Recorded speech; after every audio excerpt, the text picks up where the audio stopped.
Giraffes Can't Dance, read by Mrs. Pyer. Gerald was a tall giraffe whose neck was long and slim, but his knees were awfully crooked and his legs were rather thin. He was very good at standing still and munching shoots off trees, but when he tried to run around, he buckled at the knees. Now every year in Africa they hold the jungle dance where every single animal turns up to skip and prance. And this year when the day arrived, poor Gerald felt so sad because when it came to dancing he was really very bad. The warthogs started waltzing and the rhinos rock and rolled. The lions danced a tango that was elegant and bold. The chimps all did a cha-cha with a very Latin feel, and 8 baboons then teamed up for a splendid Scottish reel. Gerald swallowed bravely as he walked toward the floor, but the lions saw him coming and they soon began to roar. "Hey, look at clumsy Gerald," the animals all sneered. "Giraffes can't dance, you silly fool. Oh, Gerald, you're so weird." Gerald simply froze up. He was rooted to the spot. "They're right," he thought. "I'm useless. Oh, I feel like such a clot."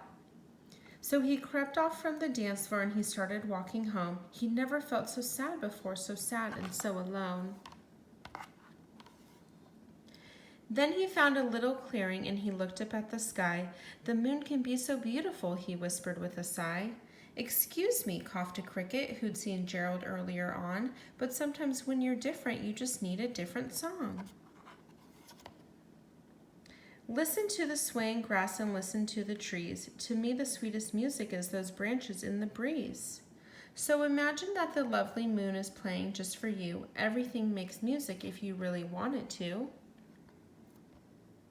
With that, the cricket smiled and he picked up his violin.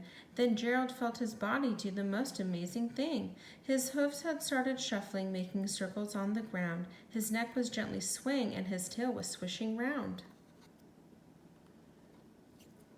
He threw his legs out sideways and he swung them everywhere. Then he did a backward somersault and leapt in the air. Gerald felt so wonderful, his mouth was open wide. "I am dancing, yes, I'm dancing, I am dancing," Gerald cried. Then one by one each animal who'd been there at the dance arrived while Gerald boogied on and watched him quite entranced. They shouted, "It's a miracle, we must be in a dream. Gerald's the best dancer that we've ever seen." "How did you learn to dance like that? Please, Gerald, tell us how." And Gerald simply twirled around and finished with a bow.